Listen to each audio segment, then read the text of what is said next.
14 de dezembro de 1983 ocorreu um dos casos mais interessantes da ufologia brasileira. Nesta data, Antônio Nelson Tasca, um comerciante lá da cidade de Chapecó, foi abduzido e passou por uma estranha experiência. Este é o fato ufológico que você conhece no programa de hoje. Mas antes, obviamente, você que está chegando hoje no canal, aproveita e se inscreve agora. Ativa o sininho para receber as notificações e ficar sempre antenado com tudo que ocorre na ufologia brasileira, mundial, com casos ufológicos, análise dos casos, análise de documentação oficial, além de conteúdos na área de ciência e mistério. Tenho certeza que você vai gostar muito dos conteúdos que você vai encontrar aqui. E eu aproveito para convidá-los a se tornarem membros aqui do canal. Clicando no botão Seja Membro, você escolhe um plano de adesão e tem acesso a conteúdos exclusivos aqui no canal, conteúdos que apenas os membros do canal têm acesso. Tem muita informação interessante, muita informação bacana, aprofundando os conteúdos que a gente traz aqui para vocês. Quero convidá-los também a conhecer a nossa loja Skinwalker, uma loja que nós montamos em parceria com o podcast Acredite Se Quiser, onde você encontra muitas coisas legais. Não apenas na área de ufologia, mas outros temas também que geralmente interessam a todos nós. Também te convido a conhecer o podcast Acredite Se Quiser, o link está aqui na descrição do vídeo. Um podcast sobre ufologia e mistérios muito legal que a gente produz em parceria com o nosso querido amigo e irmão PH. E também convido você a se inscrever também no nosso outro canal, o nosso canal Jackson Camargo. O meu canal, mais um canal em inglês. Estamos levando ufologia brasileira para o mundo com conteúdos em inglês. Então aproveita, se inscreve lá também, o link está aqui na descrição do vídeo e ajuda a gente a fazer esse canal crescer também, levando a nossa ufologia para o mundo. Agora então, sem maiores enrolações, vamos conhecer o caso Antônio Nelson Tasca.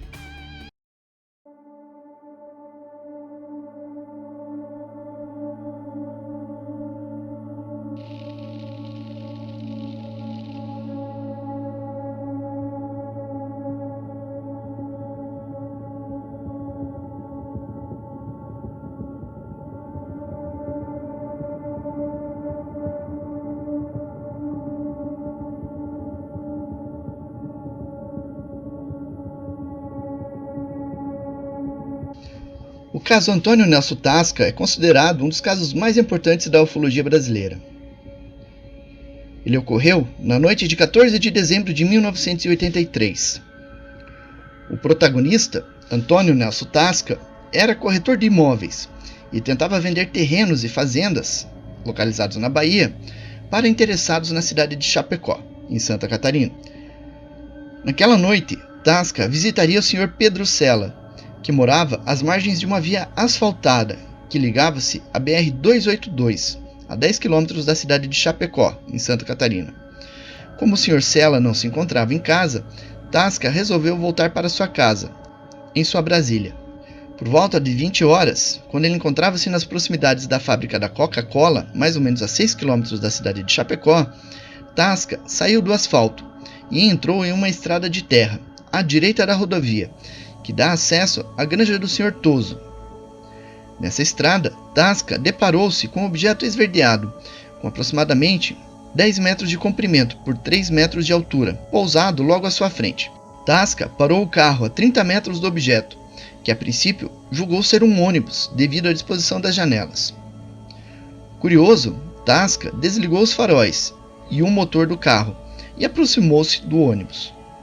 O objeto tinha aproximadamente 10 janelas, com altura de 70 centímetros e 40 centímetros de largura, aproximadamente, apresentando-se mais estreitas nas extremidades do veículo, que flutuava pouco acima do chão. Quando Tasca se encontrava a 10 metros do objeto, ele sentiu uma intensa onda de calor, e apreensivo, ele se afastou cautelosamente do objeto, ainda de frente para o aparelho e de costas para o seu automóvel. Quando ele tocou a maçaneta do carro, surgiu um feixe luminoso emitido pelo objeto. Era como uma faixa de luz brilhante de cor amarelada, como um tapete luminoso com aproximadamente 1 metro de largura, que estendeu-se velozmente embaixo do objeto, em direção ao protagonista do caso. O tapete luminoso passou por baixo de seus pés, mudando repentinamente de sentido, pois antes a luz vinha do objeto em direção à testemunha. Agora, o feixe de luz seguia em direção ao objeto, desta vez puxando Tasca, sem que esse tivesse tempo de reagir ou mesmo equilibrar-se. Com essa aproximação repentina, Tasca percebeu que a cor real do objeto era cinza ao invés de verde, e logo depois disso, ele perdeu os sentidos. Então, quando ele acordou, o Tasca percebeu que estava em outro ambiente, que era mais frio e bem escuro. Ele não conseguiu mexer os braços, que pareciam colados ao corpo, e suas pernas estavam aparentemente coladas umas às outras, como se fosse uma paralisia noturna. Isso fez com que o Tasca pensasse que havia morrido e que havia acordado de uma letargia já dentro do túmulo.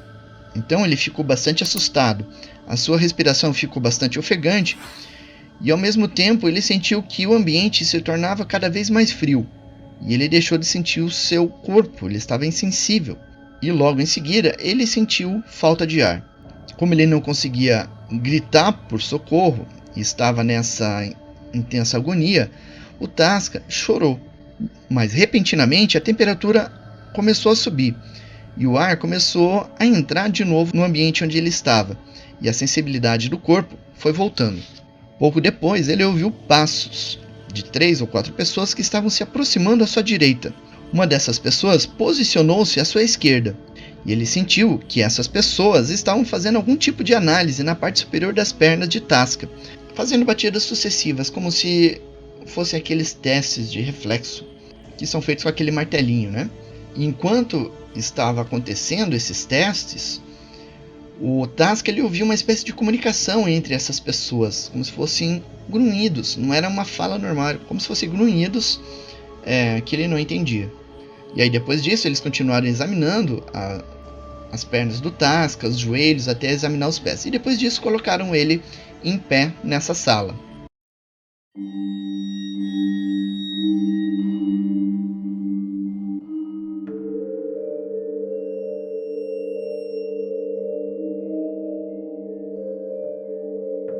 E aí então ele foi levado para um outro ambiente, para uma outra sala, e ainda estava tudo escuro, ele não estava enxergando.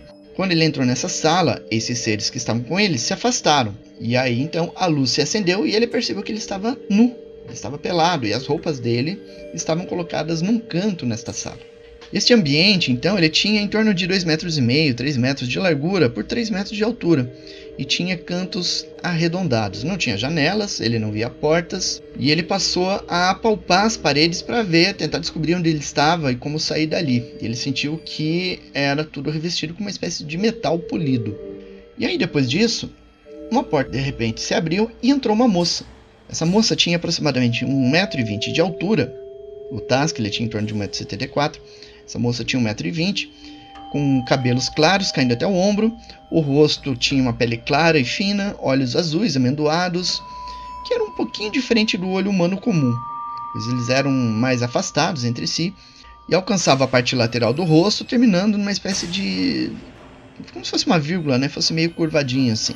A moça então estendeu a mão para o abduzido, como se fosse uma espécie de saudação, e aí nesse contato inicial, o Tasca ouviu uma espécie de música que trouxe bastante paz, alegria, sentimentos de saudade e sensações referente a cores para o Tasca. E o Tasca, então, ele pensou em perguntar à tripulante quem era e de onde vinha. Mas antes de formular sua pergunta, antes de falar a pergunta propriamente dita, a resposta já veio na sua mente. Sou Kabbalah, mensageira do mundo de Agali. Venho em missão de paz e amor. E aí, em seguida, o Tasca perguntou da mesma maneira. Onde estamos? E aí, novamente, surgiu a resposta na sua mente. Estamos no oceano, a 180 metros abaixo do nível do mar. O Tasca, ele sentia nesse momento uma sede intensa e a sua mente estava confusa. E ele pensou em pedir água e falar que estava sentindo sua mente um pouco confusa naquele momento. Estou com muita sede e estou muito confuso. A senhora transmite paz e amor, mas também confusão que eu não posso dominar. Acho que é a sua beleza a causa. E aí então veio mais uma mensagem à sua mente. Você vai beber agora mesmo e sua sede passará, bem como seu estado de confusão. O Tasca percebeu que na parede havia um objeto de mais ou menos 1 metro de comprimento por 15 centímetros de altura e 4 ou 5 centímetros de profundidade, com aproximadamente 10 botões avermelhados. A Kabbalah apertou um desses botões e abriu-se uma gavetinha que tinha 2 recipientes em forma de bisnaga. A moça puxou o trinco de um deles e abriu, e ofereceu a Tasca, que bebeu um líquido. Esse líquido não tinha cheiro, não tinha cor, e parecia ser como água, mas era algo um pouco mais leve que a água. E aí ela ofereceu a segunda bisnaga, e da mesma forma ele se alimentou dessa bisnaga. Ele disse que era um produto que tinha o sabor de amoras brancas, algo meio azedinho. Depois disso, o Tasca entregou esses recipientes de volta para Kabbalah, que guardou no mesmo aparelho. A Kabbalah então explicou a Tasca que ele havia sido escolhido para transmitir uma mensagem às pessoas da Terra. E ele perguntou a razão disso, pois não tinha nada de especial, não era rico nem influente. E aí ela respondeu assim: Agora não vai sentir sede nem confusão diante de mim. É hora de cumprirmos missão de muita importância, para a qual fomos escolhidos. Fique calmo. Depois disso serei devolvido ao meu mundo? Sim, mas tem hora certa para isto. Caso contrário, você será colocado num lugar muito distante daqui. Em dado momento, o Tasca começou a sentir uma atração física pela tripulante. E nesse momento então a Kabbalah se aproximou do Tasca e um divã surgiu na sala. Este divã tinha aproximadamente 1,30 m de comprimento e 1 metro de largura. Não havia encostos, nem braços ou pernas, e havia apenas uma extremidade fixada à parede, como se fosse uma peça, como se fosse algo fundido. A Kabbalah afastou-se, levantou seu vestido e se colocou deitada nesse divã, olhando para Tasca. E em seguida, os dois tiveram uma relação sexual normal. E aí, ao final disso, a Kabbalah falou pela primeira vez, sem o uso da telepatia. Ela pronunciou a palavra amor, mas com um certo sotaque, né? E em seguida ela esboçou um leve sorriso, mas havia algo triste no olhar dela. E aí, depois que tudo isso acabou, a Kabbalah se colocou à frente do Tasca e informou que ele iria transmitir uma mensagem aos povos da Terra.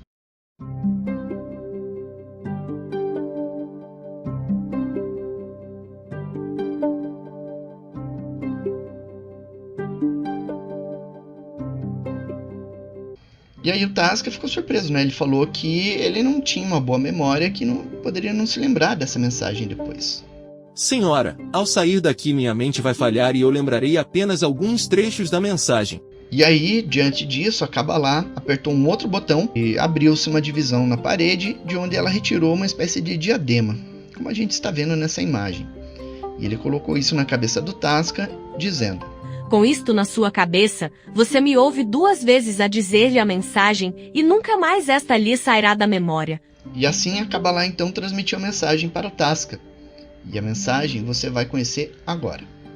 Advertência da mensageira Kabbalah, do mundo de Agali, para todos os povos da terra. É preciso que sejam imediatamente desativadas as armas de guerra, capazes de acabar com qualquer espécie de vida aqui existente. Além de toda a sua apavorante e mortífera devastação, uma guerra nuclear total colocará a Terra fora de sua rota celeste e causará graves distúrbios à vida de mundos vizinhos, alguns em dimensões que o homem terrestre ainda desconhece. É preciso que sejam abolidas as dominações políticas, econômicas e financeiras de nações sobre nações. O imperialismo contraria o direito de igualdade dos povos e se constitui numa nova e solerte modalidade de escravização. É preciso que sejam preservadas a essência da vida humana e as suas funções naturais de reprodução. Em estrelas próximas e noutras inatingíveis ao homem atual, a vida surgindo, sopro do eterno Espírito Criador de todas as coisas, Deus, razão pela qual não deve ser objeto de experiências imponderáveis, porque estas terminarão em desastre genético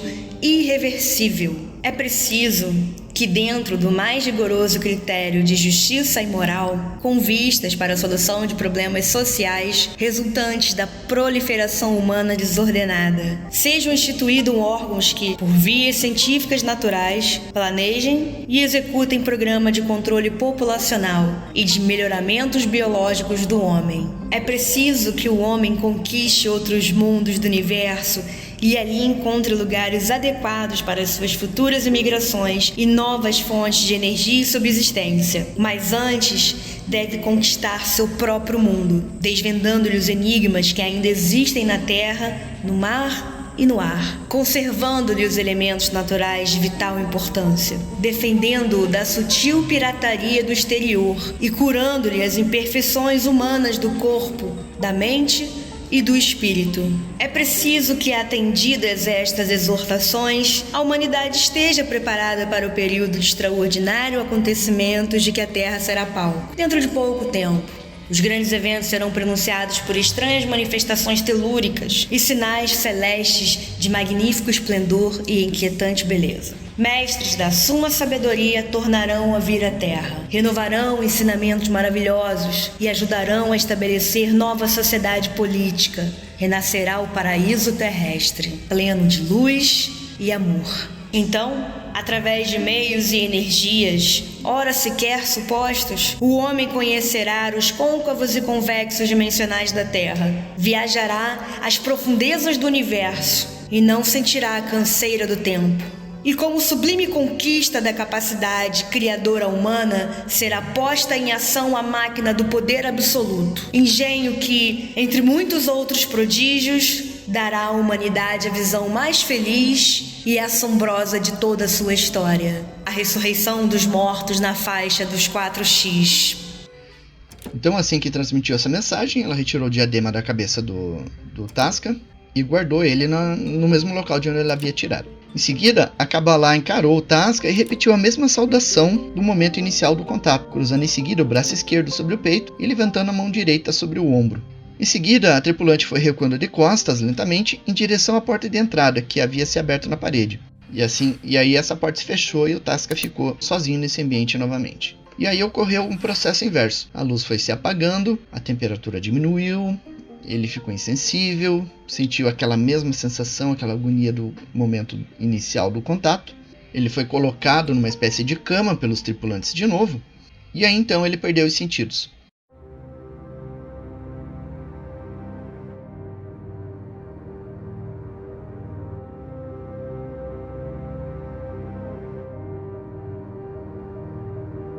Quando ele acordou, então, ele viu que ele estava deitado em uma região com bastante capim, em uma colina rochosa às margens da BR-282, a 3 km à direita do trevo de acesso da cidade de Chapecó.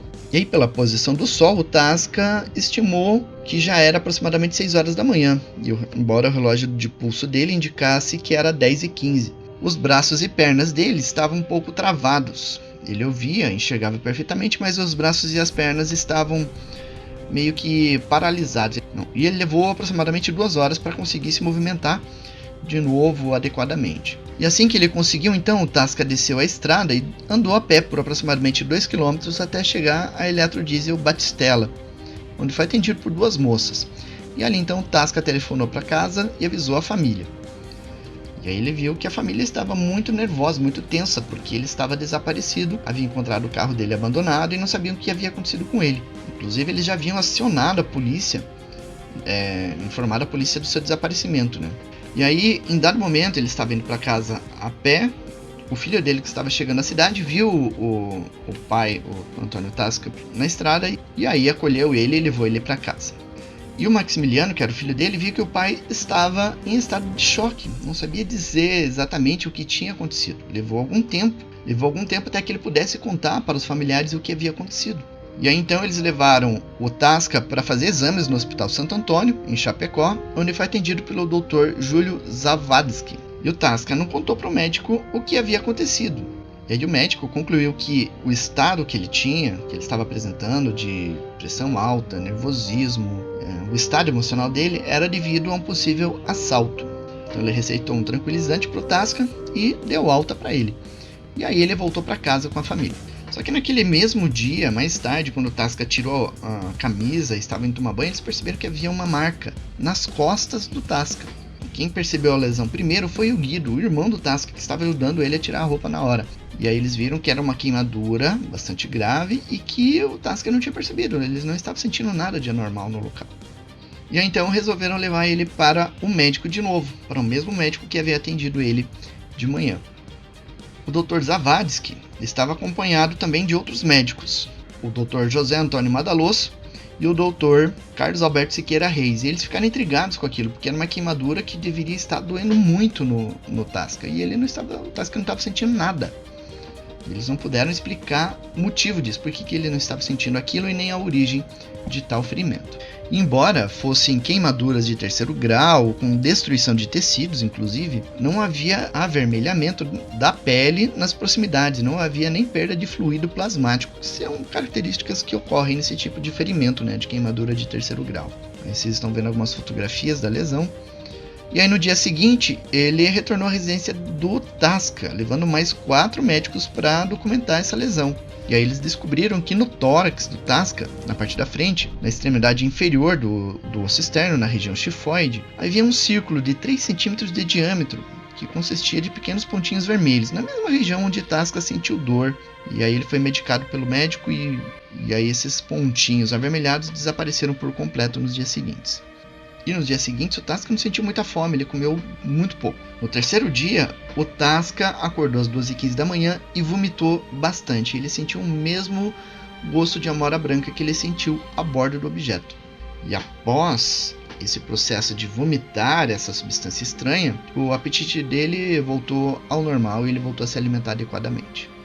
Logo após o desaparecimento do Tasca, iniciou-se uma investigação do caso. E um dos primeiros a investigar o caso foi o ufólogo Daniel Rebisto Giese, que era então presidente do Centro de Investigação e Pesquisa Exobiológica, o nosso CIPEX. E aí, nessa investigação, ele produziu um relatório muito aprofundado sobre o caso e enviou para a Sociedade Brasileira de Estudos de Discos Voadores, lá do Rio de Janeiro. E assim que pôde, o Dr. Walter Biller, que era médico e era ufólogo da Sociedade Brasileira, veio até Chapecó investigar o caso pessoalmente. Ele esteve nos locais de sequestro e devolução do abduzido e realizou medições de eletromagnetismo e radioatividade e fez várias fotografias, como a gente está vendo aí. E o Biller descobriu que 2 pessoas em locais próximos ao local do sequestro avistaram um objeto voador luminoso no mesmo horário em que ocorreu o sequestro.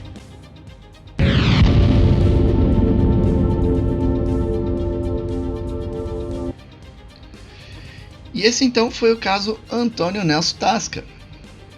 Espero que tenha sido um caso bastante legal para vocês. Deixe aqui nos comentários o que vocês acharam desse caso, sua opinião sobre eles. Também você pode deixar dicas e sugestões para novos vídeos futuros. Deixe seu likezinho para ajudar o nosso canal também. Se você não é inscrito, aproveita e se inscreve agora. Ative o sininho para receber as notificações e ficar sempre antenado com tudo que ocorre na ufologia brasileira e mundial. E eu convido você também a se tornar membro aqui no canal. Clique no botão Seja Membro e escolha um plano de adesão e tenha acesso a conteúdos exclusivos aqui no canal. Visite nossa loja skinwalker.com.br, Skinwalker com Y, o link está aqui na descrição do vídeo. Você vai encontrar muito material legal lá sobre ufologia, ciência, mistérios e outros temas bem legais. Acesse também o nosso podcast, o Acredite Se Quiser, o link também está na descrição do vídeo, tenho certeza que você vai gostar bastante, lá tem muito programa legal, o podcast está espetacular, gente. Faz em parceria com o nosso querido irmão PH, tenho certeza que você vai gostar bastante. E também inscreva-se no nosso outro canal, o canal Jackson Camargo, um canal em inglês. Se você não entende inglês, pelo menos se inscreva lá para ajudar a gente a crescer cada vez mais, levando a ufologia brasileira para o mundo. Na descrição do vídeo também você encontra um link para o artigo sobre o caso Tasca lá no portal Fenômeno. E também um link para o Apoia-se, você encontra a nossa chave Pix, você encontra também um link para o nosso grupo no Telegram. Toda ajuda é bem-vinda, se você quiser ajudar a gente agradece muito. Certo? Ficamos por aqui então, vejo vocês no nosso próximo vídeo. E lembre-se, pés no chão, olhos no horizonte e mente nas estrelas. Falou, gente, abraços, tchau.